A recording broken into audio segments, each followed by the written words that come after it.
What does it look like when the worlds of music and social justice intersect? That's the question that I look at on this podcast. It's called It's Giving, and it's hosted by me, Ingela Travers-Hayward. This week, it's giving Michigander, also known by his real name of Jason Singer. This conversation with Jason could not come at a better time. Most importantly, this is the week that his brand new album comes out. It's called Over Before You Know It, so make sure go listen to it when it's released on Friday. Support him that way. Support him by following him on Instagram. Two things that are very helpful to an artist today. But just as importantly, this conversation comes ahead of a massive fall tour that he's going to embark on all across the country, where he's going to be supporting the organization HeadCount, not only raising money for them, but having them operate a table at all the shows he's going to be playing. For those of you who have never heard of HeadCount, they are an incredible organization that, put simply, helps people get registered to vote.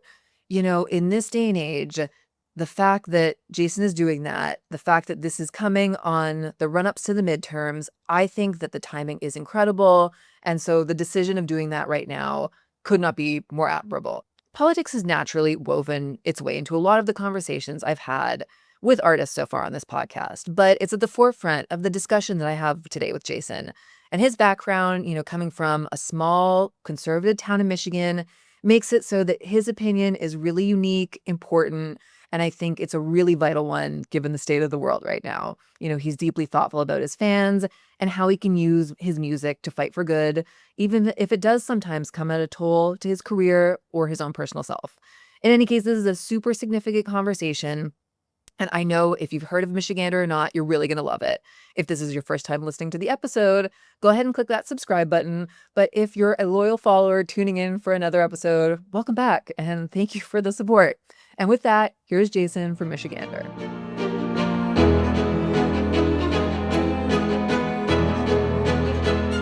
Jason, thank you so much for doing this. Yeah, thanks for having me.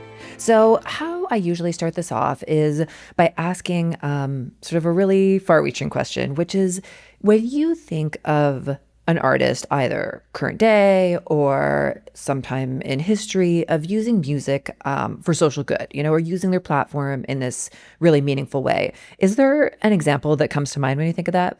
I think like the first thing, just off the dome, I think of like Live Aid. Oh yeah. In those situations.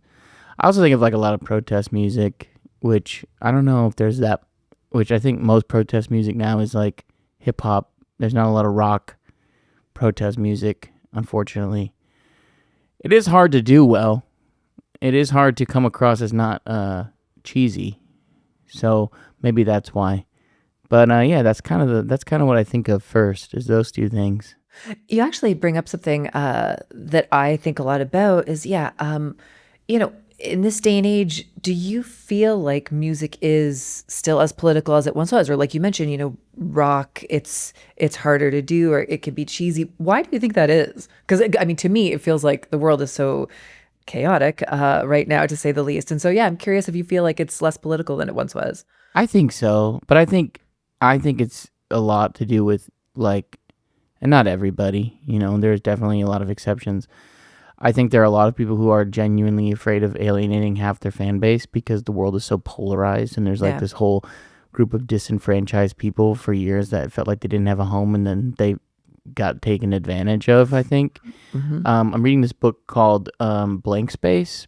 Very interesting, talking about like pop culture becoming more talking about how like Pitchfork is sold in 2015. This is a very big tangent. I just want to be. I love that. I love it. Please go right ahead. And it's talking about how, a lot of people, like the job of Pitchfork pre 2015 was to highlight and elevate the weird independent artists. And then there was this whole thing in 2015 where they reviewed a pop album that their fan base got very angry and sent death threats and stuff. I'm not going to say the artist, but I'm sure the listener can guess who this is. A massive artist. And so it kind of all changed with that, and then it sold to a bigger conglomerate and ended up not being the same thing. But it's just very interesting because I think like people genuinely, whenever I post something political, especially like my last cycle, I felt like I was a lot more vocal and angry. I'm trying to be less angry and more informative. I think my my last like whenever I was doing that, there were people, not so much on my management team, but like friends and like people who maybe used to be my friends, being like, you shouldn't be doing that, man. You're gonna alienate half your audience, and then you're wondering why, blah blah blah, all these things. Yeah. And so I think it's strictly a fear thing. It's like harder than ever to be an artist. It's harder than ever to pay for anything to be an artist. Harder than ever to tour. And so it's like you are wanting to not stack anything else against yourself. And so, you know, there are massive artists that do the protest music and maybe have like songs that are like politically charged. But they have a lot less to worry about than the small ones. And it's just like you have to be strong in your convictions to do that. Did you ever notice any actual examples of feeling like you were alienating your fan base? Or is it just sort of this thing of when you talk about something political, that it could alienate people? Like, do you remember when you were doing it much more, that was an actual repercussion of it? Or was it just sort of, again, this nervousness of this might happen? That's a good question. And to be honest, yes, I did notice things like that. I always like my core fan base, I think got stronger. Okay. And like the people that are like were half bought into what I'm doing became fully bought in and fully invested. And, you know, I started a Discord and a Reddit and everything and try to like communicate with these people better. But there were like, you know, there's one specific post I made. Yeah. And I remember I lost like 3,000 followers. Whoa. Do you mind if I ask what it was? The post literally was a just text. All it said was, Donald Trump does not care about you. Wow. And then I lost like 3,000. Yeah. So I mean, that's interesting. And, you know, I get a lot of crazy messages, but I don't let it bother me really. But in coming into this cycle, I'm trying to be more, you know, I think there is a place for the anger and a place for the loud, being loud. But I think there's also like some truth to being like, being like this really isn't going to change anybody's mind. Having conversations, and speaking calmly with love and humility are probably what are going to do more in the long run than me posting, some would say, clickbait. Yeah. And so I'm just trying to speak less. And so when I do speak, it is more impactful and holds a little more weight.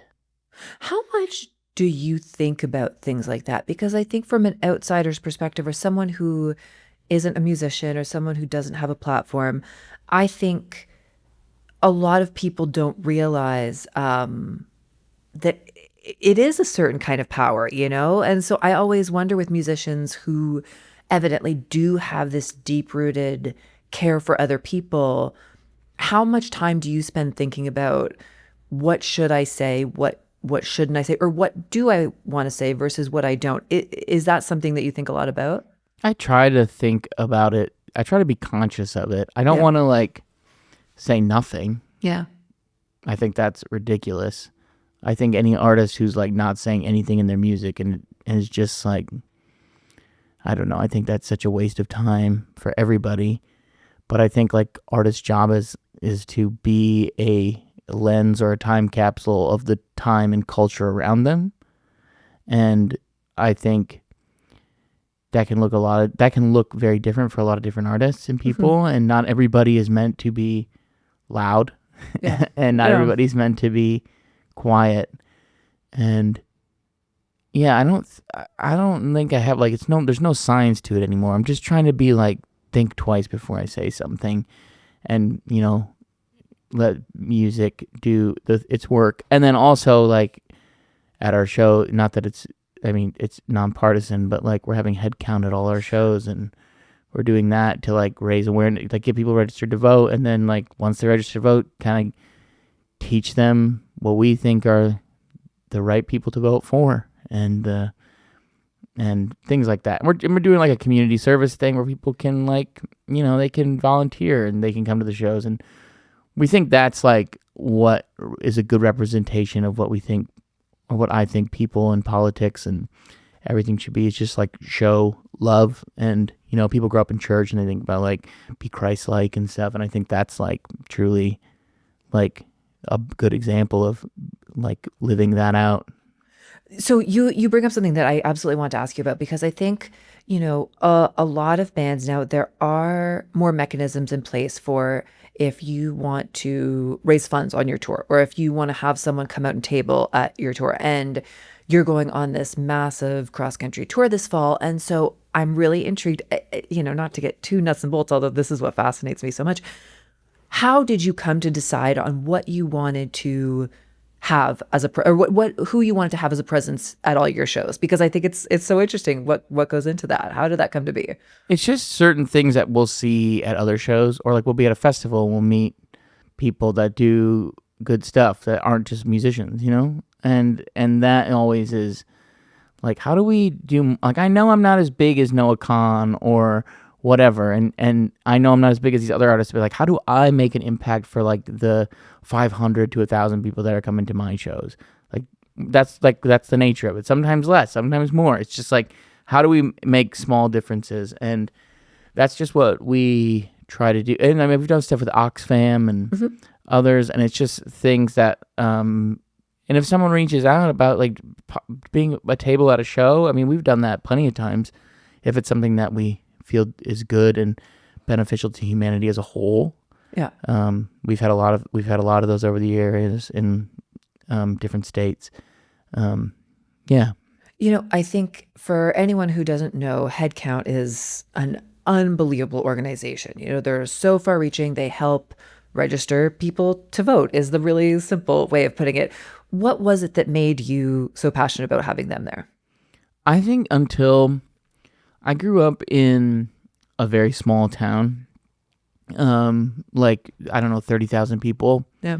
The nicest restaurant is an Applebee's, like that kind of thing. And I grew up in it was primarily a very conservative town. I grew up in a very conservative Republican family, and everyone around me was, and of course, like, I was like, oh yeah, John McCain, he's awesome. Like, I don't know anything about it. I'm like, what? Yeah. I'm like 16, 17. I don't know anything. So like, I relate to these kids and these like dudes who are just like, whatever my parents say, hell yeah, like whatever, And then I think as I got older and I moved and I started touring and seeing the world and meeting people, yeah, and realizing like, I like, there are people in my family that believe like the craziest stuff. So it is very hard to find a balance and think like, it's very easy for me to demonize somebody and demonize a group. And I think that's really easy for everybody.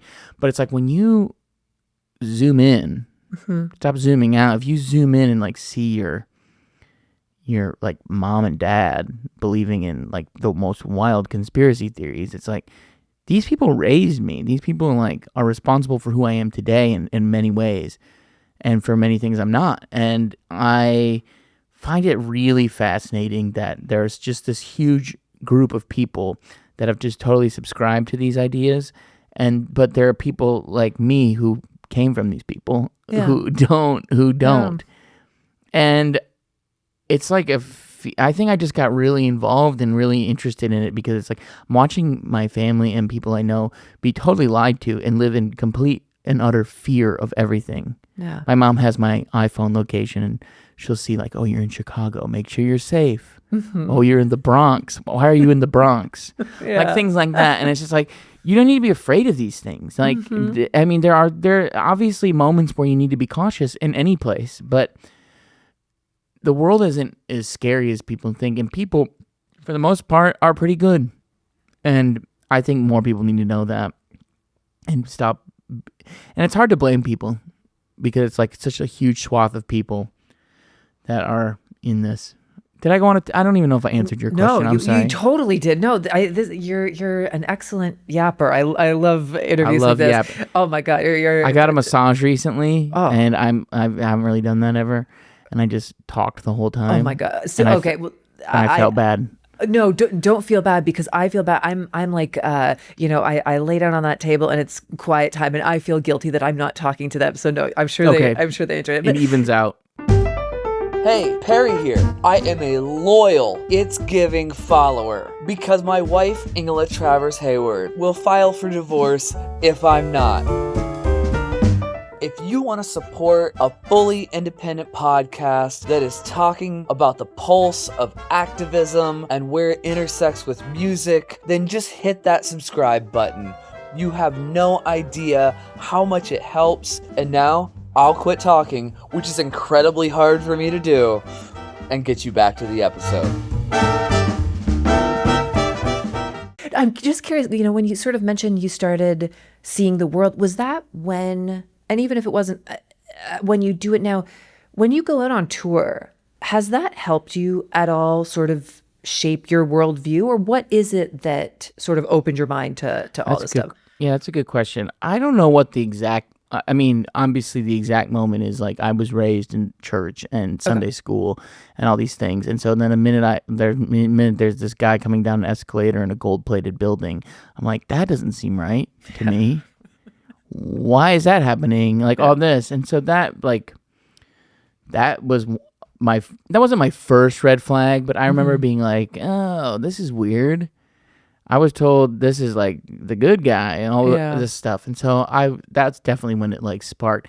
But even traveling is like, it's very interesting to go to places like any major city, like the Pacific Northwest. Yeah. And I get to see that part of the country and those people and like Los Angeles. And you go there and you're like, okay, this is it.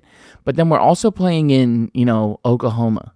Yeah. So it's then at the same time, there's these misconceptions of people who are in the big city and, the libs and the snowflakes and all these things, the blue-haired weirdos. That exists, whatever, cool. But at the same time, those people often like view the people in like, rural Michigan as crazy people. Yeah. And there is truth. There is like obviously a little grains of truth on both sides of it. I hate to say that, but it's very interesting if we just like, this time zoom out and see like we're all just people just trying our best, and it's all our first time doing this. It goes by so fast, it goes by so quick. Why are we acting this way? And there are just at the end of the day evil people. There are evil people in charge, there are bad people in charge that are profiting and taking advantage of us and pinning us against each other. And there are obviously some details that policy issues that people differentiate on, but there's like things that I just don't think people understand. Yeah, it's like just like the whole the communists are coming, like this whole thing. I heard about like, that one. Yeah, that's the new. This buzzword, is like right? the whole new thing that they're pushing, and it's like it's not really that. It's like a lot of the stuff that you believe is what these new people are kind of saying, so you don't need to be afraid of it, man. Like I can imagine, if this is similar to the kind of stuff that you mentioned, you sort of spoke about a few years ago, or like you were really vocal about. I can imagine it's so difficult to have these conversations online or something like that versus having them in person with people, because there's so much nuance to it. And I can imagine if you're posting about stuff and the political beliefs you believe in, yeah, I can imagine that does sort of become there's a lot lost in those messages, because people just see everything in so black and white. And so I can understand why like some people lay off of that. And I always think a lot about technology is so good and having this platform is so great, but it's not always the best vehicle to like talk about the things that matter to you, I don't think. Yeah, it's really interesting. I agree with that big time. I think like it's like there is nothing better. Like I would say over the last 5 years, like with COVID starting, is like we didn't get to see people, we didn't get to do things, and so we all resulted to the internet. And like not playing shows was so weird for me. Yeah. But being in a room and it's sweaty and there's sticky floors and like that's like the best feeling, and you're just like all there. I know there are people that come to my shows still that just do not agree with what I'm doing, and I think that's awesome that they're there. I think it's so fascinating because I think in the world that we're living in now, there's just this assumption that like, no, that would never happen. And so I think that's really not only cool that that's happening, but that you love that. I love it. Yeah, I love it's like often easy to point. They're not like being disrespectful or anything. It's just like they like they connect with the music in a way, and hopefully the music brings them. I don't think anybody can change overnight. I don't think everybody can change in general, but I do think that if people are kind and plant little seeds along the way, eventually you'll see something. But I don't think it's going to take one thing. I think it's a lot of people trying to do good will make a greater good. Do you remember the first time you used your music or your platform or whatnot allowed you to do some sort of social good in a positive way? Can you think of an example early on where that was the case? It's a good question. Or even something that like you brought up and it resulted in like, not that I feel like I changed someone's mind, but here's a good conversation, and the fact that they are a listener of mine allowed that to happen. I don't know if it's like a super early. Well, there are like dozens of conversations I will get in my messages being like, especially people from back home that will be like, man, I'm kind of seeing what you're saying. And it's like, it's really cool to have those conversations. I mean, I was just having one the other day with some guy I don't really know at all. And I love entertaining those, or not entertaining, but just like engaging in those conversations. I think the first thing for me where it was like,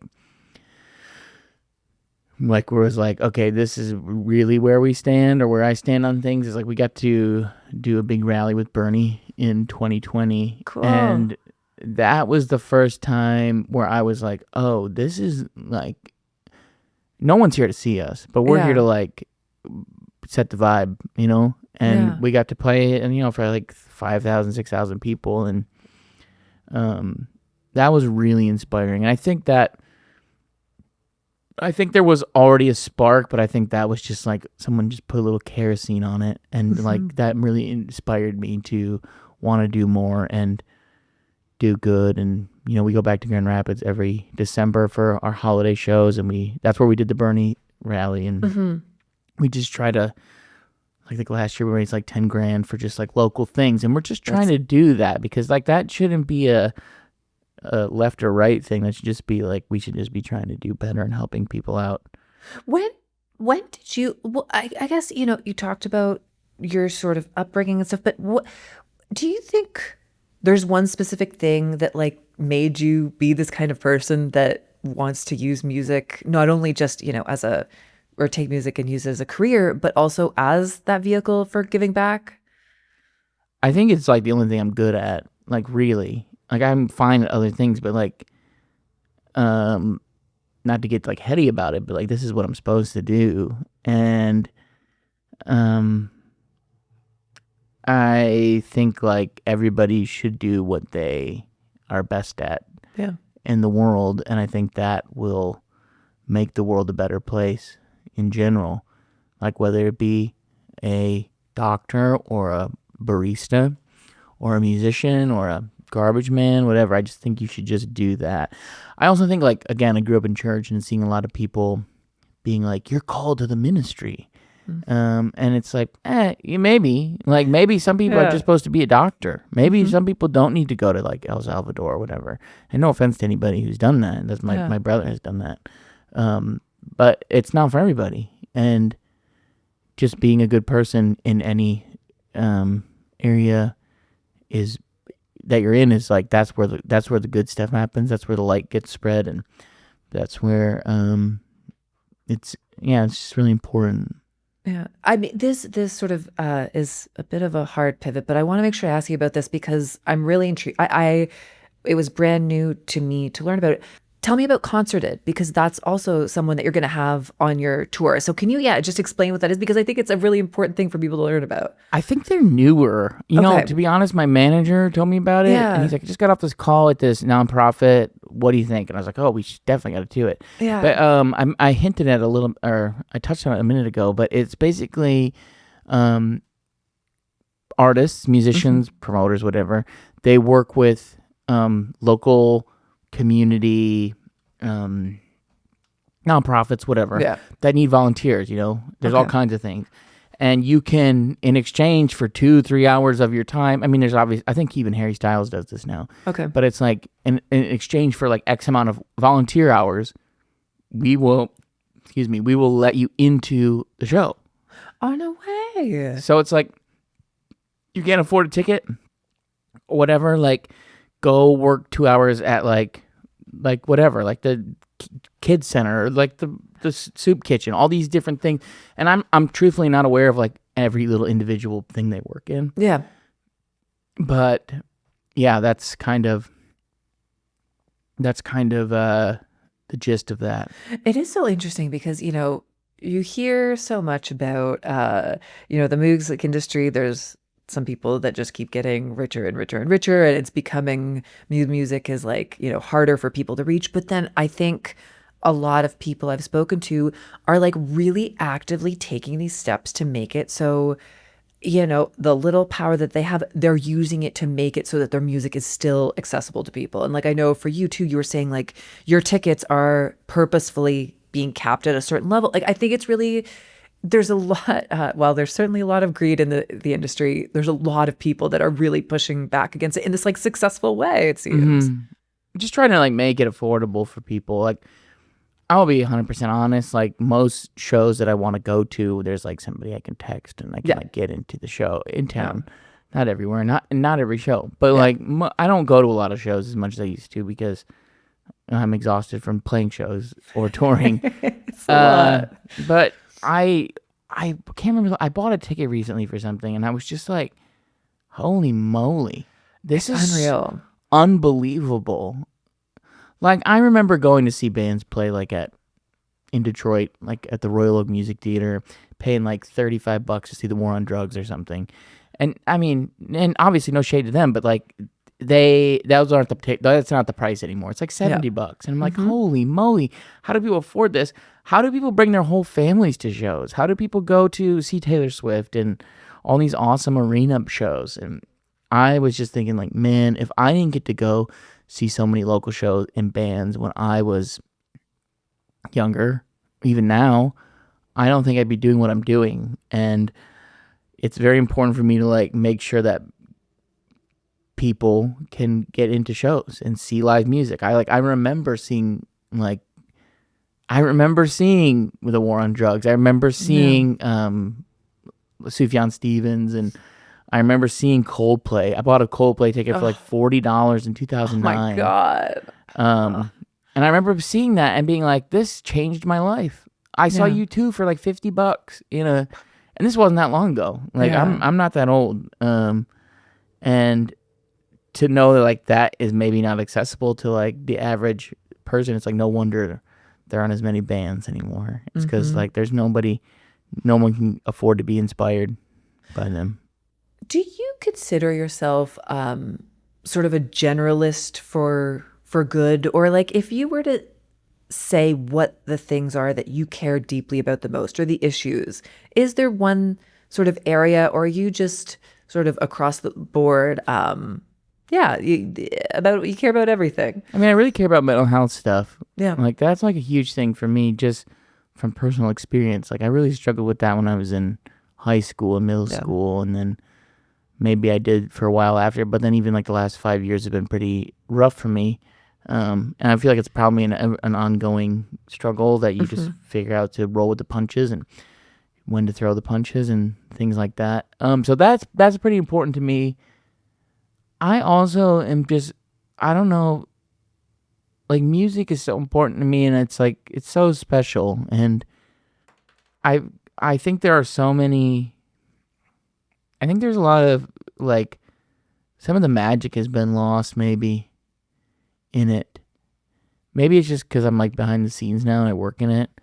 Yeah. But I like just remember going to shows and listening to records and knowing every song and what track is which and who played on what. And I'm just not there anymore. And it's been something I've been thinking about a lot. It kind of bums me out because I'm not as consuming as much, maybe. I don't know. Yeah. I try to listen to everything that comes out, and maybe that's the problem. But I just haven't gotten like lost in a record in a long time. But I think this is totally off topic, but I just think music is very important for people, and I always am trying to looking for. It's kind of hard to like narrow it down to what I want to like support and what we can support, because there's so many good things, but overall just good things. Yeah. Well, no, and I think that like that, I think why I really admire artists that take the time to raise money or raise awareness or whatever it is for these things that they care about.